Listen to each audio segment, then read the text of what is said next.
Hello everyone and welcome back to our YouTube channel. I hope you all to be fit and fine. तो आज के video में हम बात करेंगे प्रेपोजिशन के बारे में, यानी कि थर्ड क्लास के बच्चों को प्रेपोजिशन कैसे करवाएं। आज स्पेशली जो प्रेपोजिशन है वो क्लास थर्ड की ये बुक है, English practice book class third. तो चलिए स्टार्ट करते हैं। वर्कशीट फर्स्ट, ये क्या है, यूनिट नंबर 6। जो वर्कशीट फर्स्ट है उसमें क्या है, look at the pictures and read the sentences. यहाँ पर सेंटेंस रीड करनी है। तो यहाँ पर पिक्चर देखो, यहाँ पर क्या है, रैट्स हैं, चेरीज हैं बॉल के अंदर, और जो बॉय है वो स्टैंडिंग है बेंच के ऊपर। ठीक है, द चेरीज और the ball, the rats jumped the river, the boy is standing the bench. तो यहाँ पर इन सेंटेंसेस को देखकर कोई सेंस नहीं आ रही है। The cherries are the ball, कोई सेंटेंस नहीं आ रही। The rat jumped the river, तो यहाँ पर कोई सेंस नहीं बन रही है। अब हम नीचे के सेंटेंसेस देखते हैं।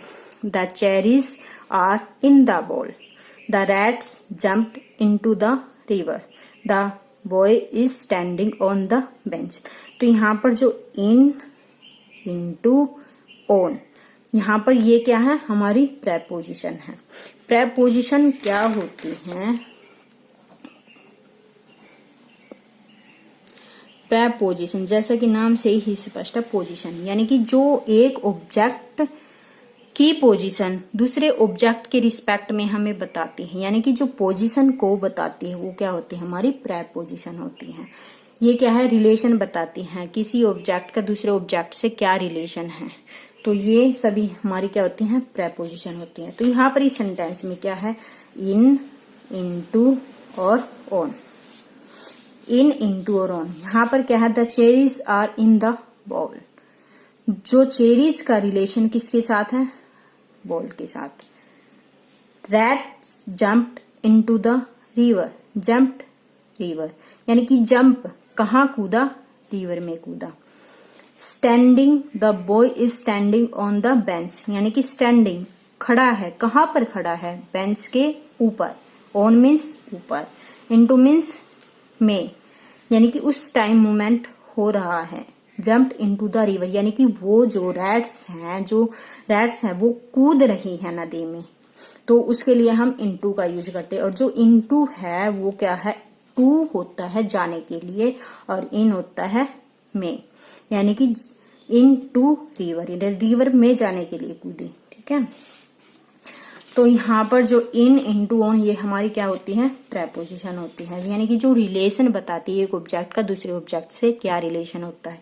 अब हम डेफिनेशन देख लेते हैं। तो यहाँ पर जो डेफिनेशन है, a preposition shows the relation between a noun और pronoun with another word in a sentence, यानी कि नाउन और प्रोनाउन का किसी दूसरे वर्ड के साथ क्या रिलेशन है, उनके बीच क्या रिलेशन है, वो हमें बताती है। अब हम कुछ यहाँ पर क्या है, कुछ प्रेपोजिशन देख लेते हैं। A few preposition are mentioned below, in, on, at, under, below, behind, over, near, into, in front of, upon, beside, between, after, before. ये क्या हमारी प्रेपोजिशन है। तो चलिए कुछ एग्जाम्पल के थ्रू समझते हैं। तो यहाँ पर देखो, यहाँ पर क्या है, the puppy is in the basket. जो ये पप्पी है ये क्या है, बास्केट के अंदर है। जब इन मतलब अंदर, कोई चीज किसी के अंदर होती है तो हम उसके लिए इन यूज करते हैं, यानी कि वो कवर्ड होती है। उसके बाद क्या है, the puppy is sitting on the table. तो यहाँ पर जो ये पप्पी है ये क्या है, टेबल के ऊपर बैठा हुआ है। ऑन मतलब ऊपर, यहाँ पर इन था। यहाँ पर नेक्स्ट जो है, the puppy is sitting near the basket. Near means पास में, यानी कि बास्केट के पास बैठा हुआ है। नेक्स्ट जो है, the puppy is behind the basket. जो ये पप्पी है ये उसके पीछे है, बिहाइंड मीन्स पीछे। तो जो पप्पी है वो बास्केट के पीछे है। नेक्स्ट जो है, the puppy is sitting between the two basket. One basket, two basket, तो इन दो बास्केट के बीच में बैठा हुआ है। बिटवीन होता है बीच में। अब जो नेक्स्ट है वो भी क्या है, the puppy is sitting among the kittens. तो जो अमंग होता है वो भी बीच में होता है, बिटवीन भी बीच में होता है। इसमें डिफरेंस क्या होता है, बिटवीन जो होता है वो हमारा दो ऑब्जेक्ट के बीच में होता है। जैसे मान लो 6 8 के बीच में क्या आता है 7, ठीक है। बट जो अमंग है वो 2 से ज्यादा के लिए यूज होता है। तो यहाँ पर ये कीटन क्या है 2 से ज्यादा है, तो यहाँ पर क्या आ जाएगा अमंग। नेक्स्ट जो है the puppy is sitting under the fan, तो यहाँ पर फैन है, फैन के नीचे बैठा हुआ है, तो ये क्या हो जाएगा अंडर। अब हम नेक्स्ट एग्जाम्पल देख लेते हैं। यहाँ पर the puppy is sitting under the table, यहाँ पर जो ये पप्पी है ये टेबल के नीचे बैठा हुआ, अंडर मीन्स नीचे। नेक्स्ट है the puppy is sleeping beside its mother, यानी कि अपनी माता के पास सो रहा है। बिसाइड मतलब के पास। The puppy is jumping over the box, कल हमने बात की थी ओवर और अपॉन के बारे में, आपने अगर वो वीडियो नहीं देखी है तो प्लीज उसे देख लेना। और ओवर और अपॉन में क्या डिफरेंस होता है।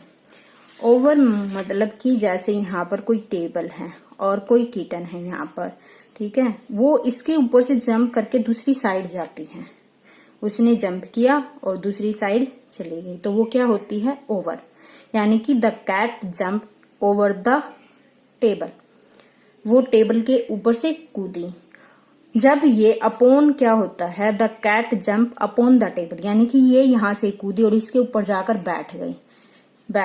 अप और ऑन, अप और ऑन, अप मीन्स ऊपर, ऑन मीन्स बैठ गई, ठीक है। उसने उसके ऊपर छलांग लगाई, उसके ऊपर बैठ गई। ऑन मतलब रेस्ट अवस्था में आ गई अब, तो वो क्या होगा upon.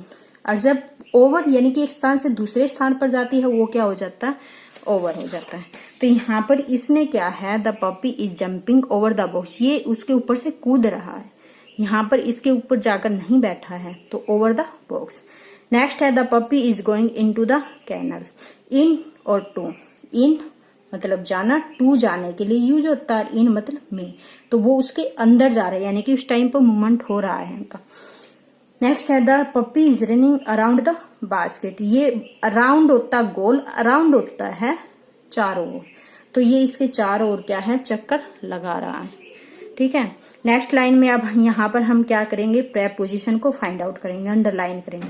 The little boy hid behind his mother, तो यहाँ पर बिहाइंड जो हो जाएगा हमारा प्रेपोजिशन हो जाएगा। The people gathered in the stadium, in मतलब स्टेडियम, स्टेडियम क्या है कवर्ड है, तो यहाँ पर in. Humpty Dumpty sat on a wall, on जो है हमारा क्या है preposition. Don't stand near the electric pole, near यानी कि इलेक्ट्रिक पोल के पास नहीं खड़े होना चाहिए, मत खड़े होना। The books were arranged on the shelf, on the books were arranged in the book rack. Distribute the chocolates among the student, यानी कि 2 से ज्यादा स्टूडेंट है, तो यहाँ पर क्या है among. Distribute the chocolate between the 2 brother, तो यहाँ पर 2 की बात हो रही, तो यहाँ पर क्या आ जाएगा between. The princess was locked inside the castle, inside मतलब कैस्टल मतलब महल के अंदर लॉक हो गई। July come after June, after means बाद में। The birds flew over the field, over means field खेतों के ऊपर से जा रहे हैं। The Rohit is sitting beside his mother, the river water is flowing about the danger mark, about the river water is flowing below the danger mark, तो यहाँ पर बिलो आ जाएगा। The shooter aimed at the target, ठीक है। तो आपको ये वीडियो कैसी लगी please reply me in the comment box और do subscribe my channel for more videos.